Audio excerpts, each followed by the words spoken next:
భవిష్యత్ అంతా పర్యాటకానిదే అని పర్యాటక అభివృద్ధిపై ఏపీ టీడీసీ అధికారులు ప్రత్యేక దృష్టి సారించాలని రాష్ట్ర పర్యాటక సాంస్కృతిక సినిమాటోగ్రఫీ శాఖల మంత్రి కందుల దుర్గేష్ సూచించారు. ఎన్టీఆర్ జిల్లా విజయవాడలోని ఆటోనగర్లో ఉన్న ఏపీ టీడీసీ కార్యాలయంలో మంత్రి సమీక్ష సమావేశం నిర్వహించారు. పర్యాటక అభివృద్ధి కోసం భవిష్యత్ ప్రణాళికలపై అధికారులను అడిగి సమాచారం తెలుసుకున్నారు. ప్రతి వారం సమీక్ష సమావేశం నిర్వహిస్తానని తెలిపారు. అధికారులంతా ఐకమత్యంతో పనిచేసి పర్యాటక సంస్థ అభివృద్ధికి పాటుపడాలన్నారు. ఈ సందర్భంగా మంత్రి కందుల దుర్గేష్ మాట్లాడుతూ ఆంధ్రప్రదేశ్ రాష్ట్రం పర్యాటకుల స్వర్గధామమన్నారు.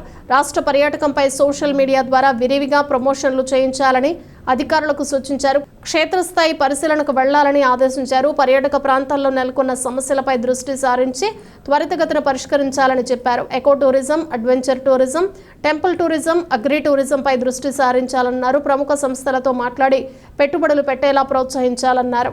పర్యాటక ప్రాంతాల్లో మౌలిక సదుపాయాల కల్పనపై శ్రద్ధ వహించాలన్నారు.